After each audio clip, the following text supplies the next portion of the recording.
Brainies, welcome back to the channel. I hope you guys are doing super well and studying properly for your exams.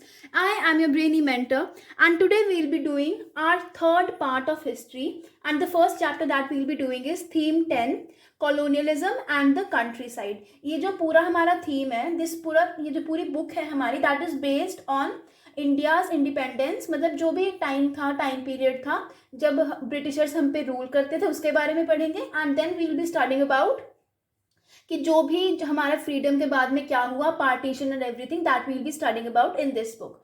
बहुत easy book है, ध्यान से सुनेंगे. इस book को complete करके हमारा हिस्ट्री का भी सिलेबस खत्म हो जाएगा. So not wasting any more time, we'll be starting with the chapter colonialism and the countryside, exploring official archives. Archives mean official notices वगैरह जो होते थे उनको एक्सप्लोर करना. So we'll be starting about all that. As always फिर से हम अपने नोट से ही करेंगे. So let's begin. सो यहाँ पर हमारा फर्स्ट टॉपिक आता है Bengal and the zamindars. So Bengal एक ऐसी जगह थी, Bengal was the first place in India जहाँ पे कॉलोनियल रूल इस्टेब्लिश हुआ था, जहाँ पर ब्रिटिशर्स ने आकर अपनी कॉलोनी इस्टेब्लिश की थी. ब्रिटिशर्स यहाँ पे will be knowing about East India Company. पूरा ब्रिटिश नेशन नहीं, पूरा ब्रिटेन नहीं, only the East India Company. So first subtopic आता है about an auction in Burdwan. So Burdwan एक जगह है, Burdwan is a place in present day Bardhaman. ठीक है. सो क्या होता है, जो ऑक्शन था ये 1797 में होता है. What is an auction? Auction मतलब बोली लगती है ना किसी चीज की. अगर कोई चीज नीलाम हो जाती है, कोई चीज like you don't pay the tax, you don't pay your debts वगैरह, तो उसकी बोली लग जाती है. That's called an auction. So 1797 में बुर्दुआ में एक ऑक्शन हुआ था and Burdwan is in present day Bardhaman. So क्या बोला गया, number of mahals estates held by the raja of Burdwan were being sold. यहाँ पर महल मतलब वो नहीं जहाँ पर राजा रहता है. महल मीन्स एस्टेट्स. एस्टेट्स क्या होती है? एस्टेट इज अ प्लेस, या जहाँ फिर कह सकती है ग्रुप ऑफ प्लेसेस जहाँ से राजा को बोला जाता था इन दैट टाइम जमींदार, जहाँ से एक जमींदार टैक्स इकट्ठा करता था. ठीक है. सो जिस जगह से जमींदार टैक्स इकट्ठा करता था वो सभी जगहें क्या हो रही थी, बेची जा रही थी, या फिर यू कैन से जो राजा था, बुर्दुआ का राजा था, उनकी जमींदारी को बेचा जा रहा था. ठीक है. सो क्या बोला गया, जो परमानेंट सेटलमेंट सिस्टम था ना वो 1793 में बंगाल में लग गया था. इसके अकॉर्डिंग क्या था कि जो भी एस्टेट्स जो अपना रेवेन्यू पे नहीं कर पाती, अपना टैक्स पे नहीं कर पाती, वो ऑक्शन हो जाती थी ताकि क्या हो, ताकि रेवेन्यू वापस आ जाए. अब मैं आपको बताती हूँ सिंपली क्या मतलब है. परमानेंट सेटलमेंट के अकॉर्डिंग अगर आपकी एक एस्टेट है, एक एस्टेट में बहुत ज़्यादा विलेजेस भी आ सकती है, थोड़ी विलेजेस भी आ सकती हैं. हर एक स्टेट एक ज़मींदार को दे दी हुई है. सो ज़मींदार को क्या करना है, ज़मींदार को इस पूरी एस्टेट से जो भी फिक्स्ड रेवेन्यू, जो भी टैक्स है वो इकट्ठा करना है एंड देना है ईस्ट इंडिया कंपनी को. बट अगर वो जमींदार जो है वो टैक्स इकट्ठा नहीं कर पाता तो उस जमींदार की जो ये एस्टेट थी इसको ऑक्शन किया जाता है. जो भी उससे ऑक्शन से पैसा आता है वो क्या होता है, that is auction to recover the revenue लेने के लिए उस स्टेट को ऑक्शन में किया जाता है. ठीक है. अब आगे क्या बोला गया है देखो. So, many of the purchasers turned out to be servants or agents of the Raja who had brought the land on behalf of their master. अब देखो ऑक्शन भी हो गया, सब कुछ हो गया, बट फिर हमें जाके पता चल रहा है कि जो ज़्यादातर लोग थे जिन्होंने खरीदा था, जो परचेजर्स थे वो क्या थे, या तो वो उसी राजा के, बुर्दुआ का जो राजा था जिसको हम जमींदार बोलते हैं, एक्चुअली बुर्दुआ के राजा के या तो सर्वेंट्स थे या तो एजेंट्स थे जिन्होंने क्या किया था, who had brought the land on behalf of their master. तो we can say that 95% of sale in that auction was fictitious, मतलब करप्टेड सेल हुई थी.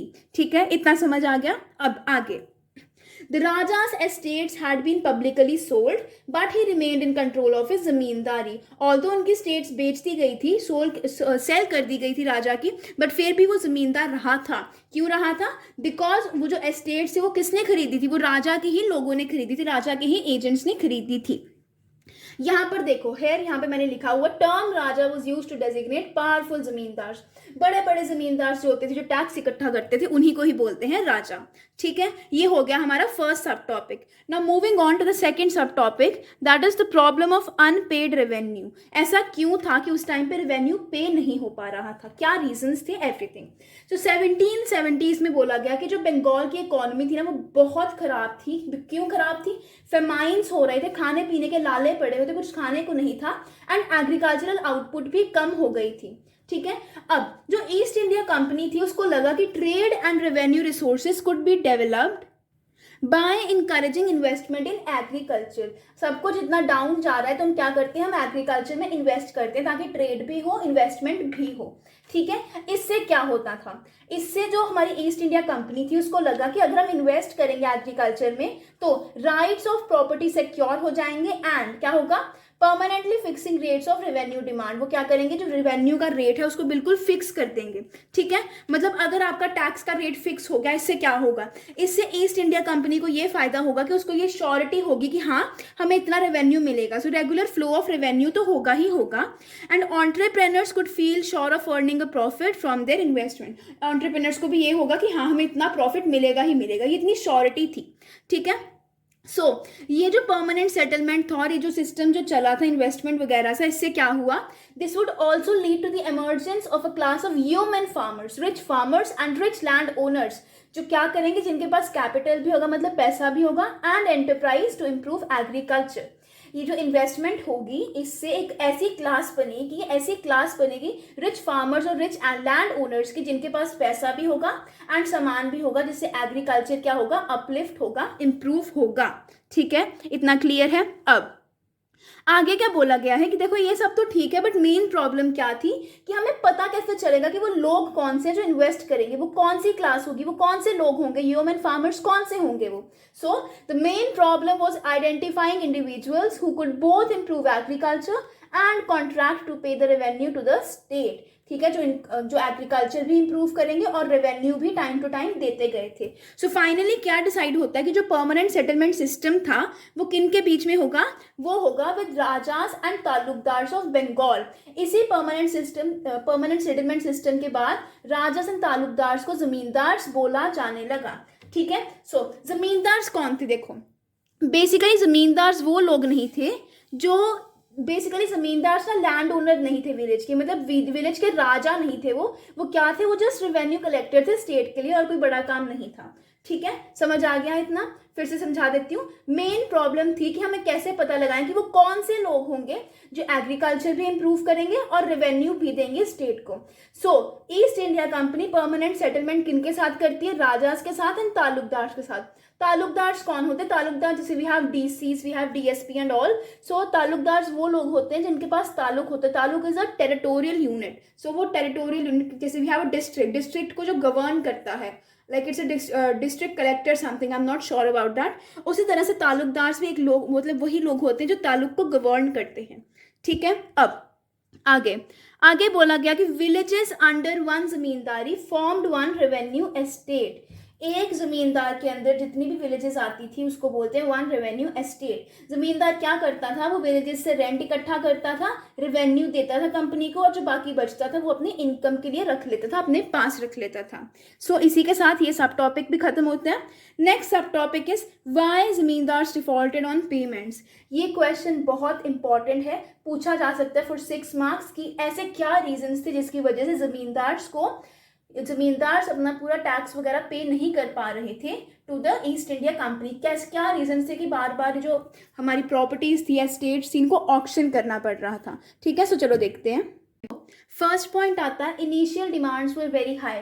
तो क्या बोला गया कि ऑल्दो जो डिमांड थी वो फिक्स कर दी गई थी बट वो स्टार्टिंग में ही इतनी हाई रखी गई कि लोग उसको पे ही नहीं कर पा रहे थे, वो टैक्स को पे ही नहीं कर पा रहे थे। क्या बोला गया, it was felt that the company would never be able to claim a share of increased income from land when the prices rose and cultivation expanded.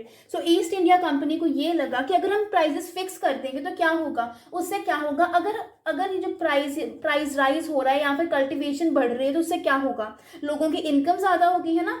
अगर इनकम ज्यादा होगी तो लोगों को टैक्स भी ज्यादा देना पड़ेगा। बट ईस्ट इंडिया कंपनी वो क्या कर रही थी, वो टैक्स फिक्स कर रही थी। इसीलिए जो टैक्स था वो स्टार्टिंग में ही बहुत हाई रखा गया था। ठीक है, ये था फर्स्ट पॉइंट। सेकेंड पॉइंट रखा कि जो हाई टैक्स था, हाई डिमांड थी, ये कब इम्पोज की गई, ये कब एक ऐसे डिकेड में इम्पोज की गई जब प्राइसेस ऑलरेडी बहुत हाई थे, लोगों की इनकम बहुत कम थी। ठीक है, इसलिए लोग इस डिमांड को, इस पैसे को पे नहीं कर पा रहे थे। अब आगे थर्ड पॉइंट आता है, the revenue was invariable and had to be paid punctually. Time पे ही पे करना होता था रेवेन्यू, और इनवेरिएबल मतलब चेंज नहीं था, फिक्स्ड था, हर एक के लिए ये फिक्स था रेवेन्यू।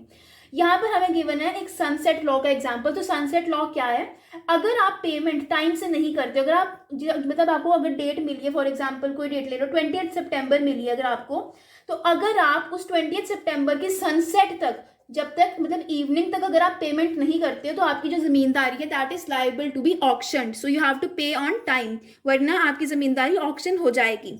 ठीक है। So next point, the permanent settlement system limited the power of zamindari. मतलब जो परमानेंट सेटलमेंट सिस्टम था उससे जो जमींदार थे वो पहले रूल करते थे काइंड ऑफ, बट अब उनकी पावर कम हो गई। उनके जो ट्रूप्स थे, उनके जो आर्मी थी, उसको खत्म कर दिया गया। उनकी कस्टम ड्यूटीज को भी खत्म कर दिया गया। उनके जो कोर्ट्स थे, कचहरीज थी, कचहरीज क्या होते हैं, उनके कोर्ट्स जो होते हैं, विलेज कोर्ट्स, जो कोर्ट्स थे उनको क्या किया, उनको कलेक्टर की सुपरविजन में ले आए। ठीक है। सो कलेक्टर को हेड बना दिया गया उन कोर्ट्स का। ठीक है। And the lost power to organise local justice and local police, ना तो वो जस्टिस दे सकते थे, ना ही वो लोकल पुलिस ऑर्गेनाइज कर सकते थे। ठीक है। अब और क्या बोला गया कि जब टैक्स कलेक्ट करते थे तो जमींदार का जो ऑफिसर था, जिसको हम अमला बोलते हैं, वो जाकर पूरी विलेज में घूमता था और टैक्स इकट्ठा करता था। ठीक है। So rich ryots and the village headman वो क्या करते थे, वो जान के टैक्स नहीं देते थे, ताकि क्या हुई, जो जमींदारी है वो ऑक्शन हो और हम इस पर कब्जा कर ले, तो वो जान के टैक्स नहीं देते थे। अब क्या बोला गया है, जमींदार कुड प्रोसिक्यूट डिफॉल्टर्स, जमींदार सजा करा सकते थे डिफॉल्टर्स को जो टैक्स नहीं दे रहे, बट जो जुडिशियल प्रोसेस थी वो बहुत लंबी थी, उसमें बहुत ज़्यादा टाइम लगता था। ठीक है। सो जमींदार could prosecute defaulters but the judicial process was long drawn, बहुत टाइम लगता था जुडिशियल प्रोसेस को होने में। अब नेक्स्ट अब टॉपिक आता है the rise of jotedars. Again very important topic कि जोतदार्स क्यों इंपॉर्टेंट थे उस टाइम पे, जोतदार्स की पावर कैसे बढ़ी और जमींदार्स की कैसे कम हुई। सो 18th सेंचुरी जब खत्म हो रही थी, at the end of the 18th century, zamindars की पावर हो रही थी कम, बट उस टाइम पे कुछ ऐसे रिच पेजेंट्स थे, रिच फार्मर्स थे, जिनको हम जोतदार्स बोलते हैं, वो अपनी पावर्स बढ़ा रहे थे विलेजेस में। अब ये जो जोतदार्स थे, इनका ना विलेज में बहुत ज़्यादा लैंड था, so they acquired vast areas of land, they controlled local trade and money lending, मतलब पैसे वगैरह देते थे वो फार्मर्स को, एंड लोकल ट्रेड वगैरह भी करते थे। Exercised immense power over poor cultivators, उन पर अपना रोहब जमाते थे, उनका अपना हक जमाते थे मतलब। And that land was cultivated through share croppers. Share croppers वो लोग होते हैं, यहाँ पे हिंदी में इनकी टर्म्स थी अधियार्स और बरगदार्स। सो ये क्या करते थे, शेयर क्रॉपर्स अपना सामान लेकर आते थे, जोतदार्स की विलेज पे एग्रीकल्चर करते थे, और हाफ प्रोडक्शन जो होती थी, हाफ प्रोडक्शन अपने पास रखते थे, हाफ प्रोडक्शन दे देते थे जोतदार्स को। सो ये होता है शेयर क्रॉपर्स। तो शेयर क्रॉपर्स क्या करते थे, जोतदार्स की लैंड्स भी प्लो करते थे, एग्रीकल्चरल प्रोड्यूस वहां पर करते थे। क्या बोला गया, the power of jotedars was more effective than that of the zamindars in the villages। ये आपको क्वेश्चन आ सकता है कि ऐसा क्यों था, state the reasons why power of jotedars was more effective। so first reason ये था कि जो जोतदार्स थे ना, वो विलेजेस में ही रहते थे, so they exercise direct control over poor farmers, सीधे सीधे वो पुअर फार्मर्स पे पूरा कंट्रोल करते थे, इसलिए उनकी पावर ज्यादा थी। They resisted efforts by zamindars to increase the जमा of the village। जमा मीन्स टैक्स बढ़ाने का, जो जमींदार्स कहते थे ना कि हम टैक्स बढ़ा देंगे, तो जो जोतदार्स थे वो मना करते थे कि नहीं आप ऐसा नहीं कर सकते, इसलिए जोतदार्स को ज्यादा फेवर करते थे विलेज पीपल। ठीक है। They prevented zamindars from executing the duties, मतलब जमींदार्स को रोकते थे टैक्स इकट्ठा करने से, रेवेन्यू इकट्ठा करने से। Mobilised ryots who were dependent on they, mobilised मतलब उनको अगेंस्ट कर देना जमींदार्स के। ठीक है। And deliberately delayed payments of revenue to the zamindars, तो वो जान के पेमेंट्स खुद ही नहीं देते थे जमींदार्स को कि चलो ठीक है इनकी प्रॉपर्टी, इनकी जमींदारी ऑक्शन हो जाए, हम ले लेंगे इनकी जमींदारी। ठीक है। आगे क्या बोला गया है, they were often the purchasers of the estates when the zamindaris were auction. जैसे मैंने बता ही दिया, जब जमींदारी ऑक्शन होती थी, वो खुद जाके उस एस्टेट को खरीद लेते थे। They were most powerful in north Bengal, मतलब नॉर्थ बंगाल में बहुत ज्यादा फेमस थे। एंड इनके अलग नेम्स क्या थे, दूसरे नेम्स हौलदार्स, घंटीदार्स एंड मंडल्स। ठीक है, इतना क्लियर हो गया। अब अगला सब टॉपिक हमारा आता है जमींदार्स रेजिस्ट। देखो यहाँ पे क्या बोला गया है। Okay, so the zamindars resist, मतलब जमींदार्स की जो पावर थी, मैंने आपको बताया कम हो रही थी, एंड उनकी पावर रिप्लेस हो रही थी विद द जोतदार्स। तो जमींदार्स ने ऐसा क्या किया कि अपनी पावर वो बचा सके, या फिर यू कैन से अपनी जमींदारी बचाने के लिए उन्होंने क्या किया। So first thing they did was fictitious sale, मतलब कि जब उनकी कोई भी एस्टेट ऑक्शन होती थी तो वो क्या करते थे, जो जमींदार के लोग होते थे ना, वो स्टेट उस प्रॉपर्टी को खरीद लेते थे, आउटबिडिंग अदर परचेजर्स। ठीक है। खरीद लेते थे और फिर क्या करते थे, फिर से पैसे नहीं देते थे ताकि फिर से स्टेट को फिर से बेचा जाना पड़े। एंड एट द एंड क्या होता था, बार बार जब बेची जाती थी स्टेट तो वो पैसा भी एग्जॉस्ट हो जाता था एंड एट द एंड वो फिर से जो एस्टेट होती थी वो जमींदार के पास ही चली जाती थी। सो बेसिकली क्या बोला गया है, you can see over here, when a part of the estate was auctioned the zamindars men brought the property outbidding other purchasers. They refused to pay up the purchase money so that the state had to be resold. मतलब कि पहले क्या करते थे, जमींदार के लोग जो होते थे ना वो जाके परचेज कर लेते थे कि हाँ हम ये खरीदेंगे, बट वो जमींदार के लोग पैसे देने से मना कर देते थे। इस वजह से क्या होता था, स्टेट को फिर से बेचना पड़ता था। ये प्रोसेस कंटिन्यू होती रहती थी एंड एट द एंड क्या होता था, state was sold at a low price again to the zamindar, वापस उसी जमींदार को वो स्टेट मिल जाती थी। सो पहला तो ये हो गया, इस तरह से जमींदार अपनी जमींदारी बचाते थे। सेकेंड थिंग इसका लिखा है, the new zamindars were often attacked by lathiyals of the former zamindar. जो नए जमींदार बनते थे उन पे like you can say torture होता था, पुराने जमींदार के लोग उनको मारते थे, पीटते थे एंड एवरीथिंग। एंड जो रियॉट्स होते, जो फार्मर्स होते थे, किसी एक यू कैन से जो एक जमींदारी के अंदर फार्मर्स होते थे, वो भी आउटसाइडर्स की एंट्री को नहीं मानते थे। वो कहते थे कि we are bound to the zamindar, मतलब हम लॉयल हैं एक ही जमींदार पे और बार बार why should be change the zamindar, we are like his प्रजा। सो ये 3 पॉइंट्स ये आए। First was fictitious sale, second new zamindars पे अटैक होते थे and third is ryots were also loyal to their zamindars. So ये 3 पॉइंट्स हो गए जिसकी वजह से जो रियॉट्स जो जमींदार थे वो रेजिस्ट करते थे। ठीक है, अब क्या बोला गया, during the Great Depression of 1930s they finally collapsed and the jotedars consolidated their position in the countryside. मतलब 1930s के टाइम पे जमींदार्स बिल्कुल खत्म हो गए and jotedars became the prominent figures. I hope इतना समझ आ गया है। ओके, सो फिफ्थ रिपोर्ट का topic, it's a very important topic, 4 marks के लिए आपसे पूछ सकते हैं कि write a short note on the Fifth Report. तो सबसे पहले हमें ये याद रखना है इसकी डेट। फिफ्थ रिपोर्ट को ब्रिटिश पार्लियामेंट में सबमिट किया गया था on 1813, very important date. So what was the Fifth report, ये मतलब जैसे एक रिपोर्ट, 2 रिपोर्ट, तीसरी रिपोर्ट, वैसे it was fifth in the series of reports on the administration and activities of east India company in India. जो भी east India company India में activities कर रही है उसकी प्रॉपर रिपोर्ट थी।